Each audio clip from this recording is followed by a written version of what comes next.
So on the trips that you've done, name a wow moment. So the wow moments.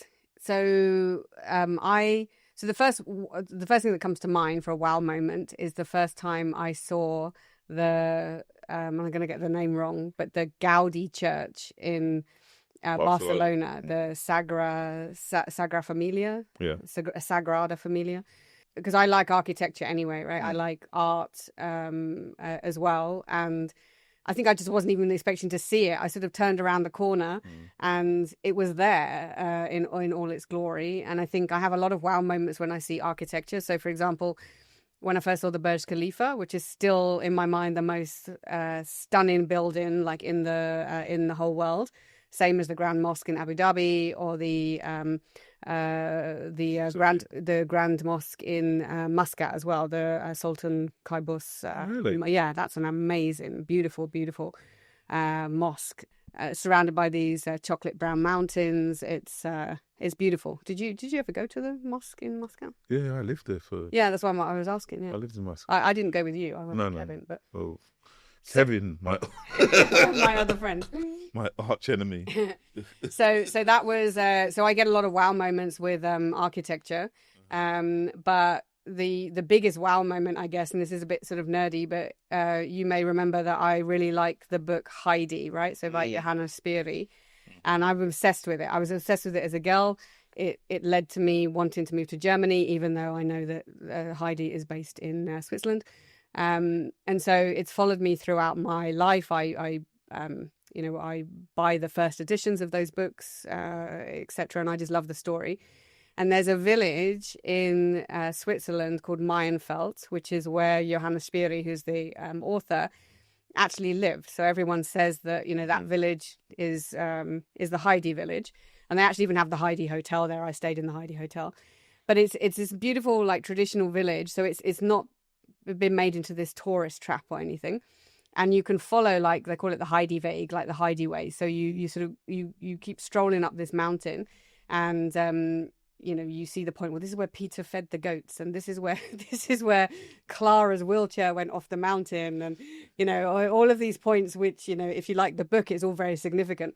And I'm walking up and up, and I was with a boyfriend at the time, a Spanish boyfriend, and we're walking up and up this trail and going further up the mountain, and it's getting more and more remote.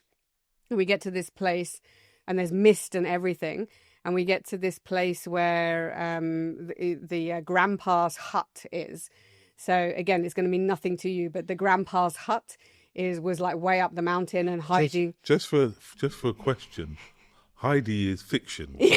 Yes. Just making sure.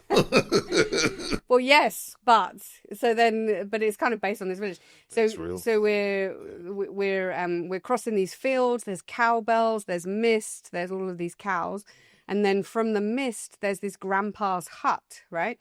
And so I'm already kind of overwhelmed, and I mean seriously overwhelmed. Like for whatever I was at the time, like a 30-year-old woman, I was very emotional, and then the grandpa like comes out of the hut. So they have this guy, and it's not a tourist trap, right? It's not like you don't buy tickets to this thing, but there's this guy who lives permanently in this hut dressed as Heidi's grandfather. So I get to the hut, and he comes out with like bread and cheese. I mean, it's literally it's like literally the Heidi moment, and I'm completely overcome. My boyfriend at the time is trying to take photos of me, and I'm thinking the moment is just so special that I can't even capture the photo, right? So I don't even have any photos of it, and I'm sitting there eating the bread and cheese, and just fully captured in this moment of meeting Heidi's grandfather. And we've looked inside the house, and I've seen where Heidi sleeps. The mist then disappears, and then 30 or 40 Japanese tourists come like hiking up the mountain, chatter,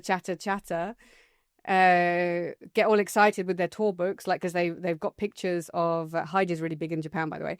They've got all these tour books with the grandpa, and they're sort of pointing at grandpa and pointing at the photos, and they're talking away in Japanese. And they go up to him, and Grandpa starts speaking back in Japanese to them. And then gets out his iPad and he's got a whole like menu of food in Japanese for them. Wow. So that was it. Moment ruined.